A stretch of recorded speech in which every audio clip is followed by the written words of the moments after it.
c'est Newton à l'envers. C'est aussi puissant dans la libération que Newton est puissant dans la soumission. Newton n'est pas insoumis, hein. Newton exprime la soumission des objets à la loi de la gravitation universelle. Mais ça, c'est l'ordre de la nature, la loi de la cause et de l'effet, où ce qui compte, c'est la force, pas le droit. Alors que là, on va parler de quelqu'un qui a écrit le contrat social. On n'est plus dans la force. Je m'attarde sur cette différence parce qu'on passe trop souvent par-dessus les premières pages du contrat social. Parce qu'on est impatient de voir qu'est-ce qu'il dit du souverain, du Parlement, etc. Or, les 50 premières pages, pratiquement, du contrat social, Rousseau se débat avec le concept de force. Et plus précisément, il règle ses comptes à la prétendue loi du plus fort. Ce n'est pas un hasard s'il commence par là. Je voudrais montrer l'enjeu philosophique, là, et pas seulement politique. On vient de voir que dans l'ordre de la nature, la force est le concept fondamental.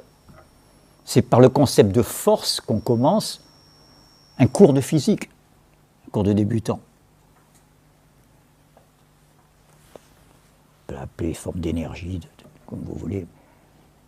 C'est la force. Après, on construit tous les autres concepts physiques à partir de ce concept primordial de force. La force qu'il faut pour mouvoir le livre sur la table. Je viens de faire ce qu'on appelle un travail en physique, c'est-à-dire un déplacement d'un corps dans l'espace qui suppose une certaine force. Voilà. Mais j'aurais pu le faire plus vite, parce que là, ce n'est pas seulement le travail, j'ai fait une augmentation de puissance. Vous voyez tous les concepts, c'est-à-dire le rapport au temps. Parce que faire 1 kilomètre en 3 secondes et le faire en 3 heures, ce n'est pas la même puissance. C'est le même travail. C'est le déplacement sur 3 km. Ce n'est pas la même puissance. Tous les concepts physiques fondamentaux sont dérivés du concept de force.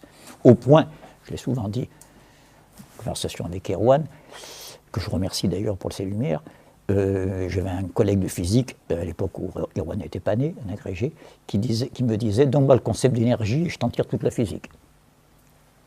Voilà, sous-entendu, ce n'est pas évident le concept d'énergie, mais il faut partir de là. C'est la force. Il n'y a rien de péjoratif dans la nature. Que le Soleil soit plus fort que la Terre, soit une masse plus grande qui fait que c'est la Terre qui tourne autour et non pas l'inverse. Puis la Terre fait pareil avec la Lune. La Lune n'a pas la possibilité de dire « je commence à être fatigué de tourner autour de la Terre, ça va me changer les idées, je vais tourner autour de Vénus. C'est quand même plus sympa. » Non, elle ne peut pas. C'est la force. Et voilà que Rousseau dit dans le contrat social, dans ce passage, les 50 premières pages, le plus fort, attention, le plus fort, hein. C'est pas César, c'est pas Napoléon, c'est pas Jules César, c'est pas le général Diab, c'est carrément Macron. Ben oui, on dit Jupiter, quoi.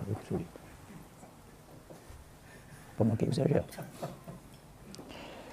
Le plus fort, dit Rousseau, attention, ça, c'est du nucléaire, mais moral, n'est jamais assez fort pour être toujours le maître, il peut l'être un moment, pour être toujours le maître s'il ne convertit sa force en droit et l'obéissance en devoir.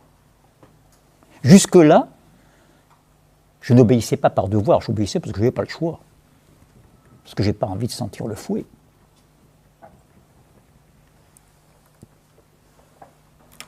Donc, le plus fort n'est jamais assez fort pour être toujours le maître s'il ne convertit la conversion.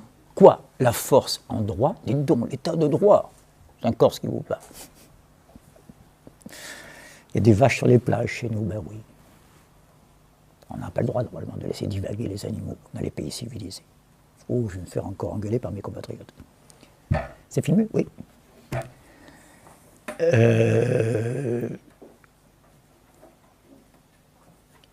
Le passage de la force au droit, c'est une conversion. Il n'y a pas de passage continu.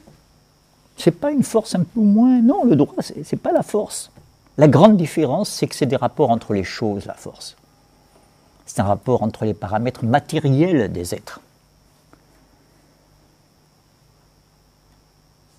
Alors que le droit, c'est un rapport non pas entre des quelque chose, mais entre des quelqu'un. Vous avez un magnifique passage du contrat social dans le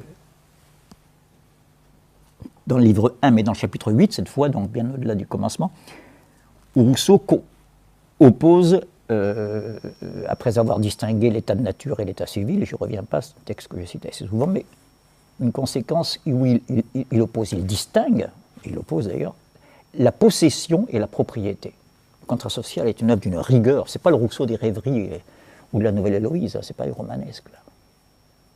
C'est une sécheresse démonstrative implacable. Et il dit, la possession n'est que l'effet de la force. Soyons clairs, un lion possède une antilope dans sa gueule, c'est ça la possession.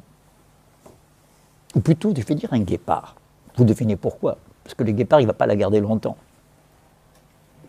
C'est parce que c'est un guépard. Ah oui, d'accord, c'est le champion de vitesse, mais enfin d'abord, son 110 à l'heure, il ne fait que quelques secondes, ça ne dure pas longtemps.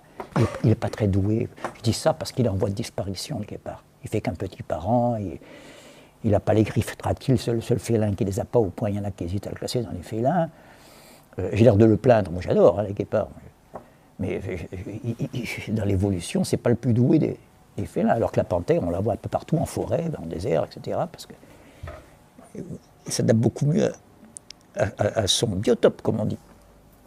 Donc, il fait 30 essais, le guépard, avant enfin d'attraper la petite gazelle que ses petits affamés attendent dans la tanière. Et quand il l'a, le lion, jusque-là roupillé, ouvre un œil, voit que le guépard a travaillé pour lui. Et d'un coup de patte, il le lui enlève. C'est ça la possession. C'est pas le droit. C'est le plus fort qui l'emporte. C'est tout. Selon que vous soyez puissant, misérable, comme dit La Fontaine, n'est-ce pas? À propos du lion, justement. Dans les animaux malades de la peste. Et il oppose ça à quoi? Allez, vous le devinez. À quoi il va opposer la possession? Bien, à la propriété, bravo. La propriété est un droit. Mais la différence, c'est que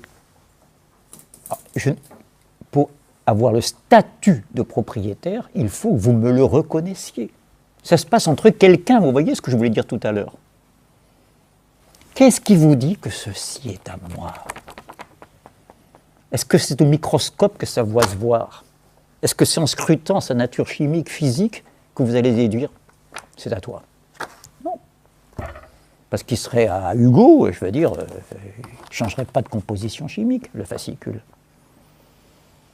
Il faut sortir du bouquin pour voir s'il est à moi ou pas. Je disais ça parce que j'avais des élèves en Côte d'Ivoire, je disais non mais monsieur, on vous connaît, on sait qu'il est à vous, mais je peux l'avoir volé. Ah non, monsieur, vous n'êtes pas voleur. Qu'est-ce que vous en savez? Je dis, voilà. Donc, ce n'est pas quelque chose d'empirique, ce n'est pas l'expérience sensible. La propriété n'est pas une notion empirique. Le droit, vous voyez, je suis en train de creuser les différences énormes. Vous voyez, vous disiez la force, le droit, bon bien sûr, c'est pas pareil, c'est vilain la force, hein, le droit c'est quand même mieux. Non, mais c'est beaucoup plus grave, c'est qu'il y a, comme dirait une expression de Kant, un infranchissable abîme entre les deux. Il n'y a pas de passage continu de la force au droit. La nature ne peut pas fabriquer un droit.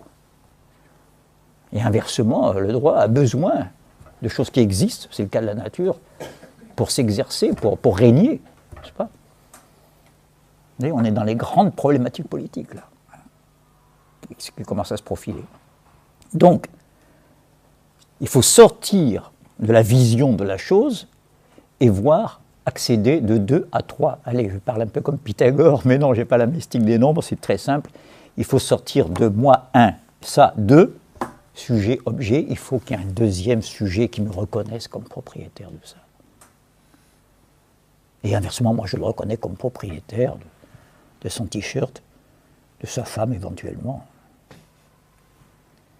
C'est important ce qu'on est en train de dire. Le mariage est un sacrement dans le domaine religieux et une institution. Ce n'est pas un instinct. L'accouplement, oui. La reproduction est de l'ordre de la nature. Elle est au service de l'espèce. Le mariage est une institution. Je ne fais pas des différences d'éminence, de valeur. Ce n'est pas du même ordre. Il faut qu'il y ait un troisième terme qui vienne valider, n'est-ce pas, l'institution. Voilà pourquoi je tenais à faire une symétrie à l'ordre théorique qui nous a occupés avec Platon la dernière fois, le monde sensible, puis la mathématique, puis la dialectique, puis la contemplation du soleil, et que je tenais à faire ce parallèle avec Rousseau. J'ai pas pris mon couple Platon-Rousseau au hasard. Je vous ai déjà dit qu'il y a une vingtaine d'années,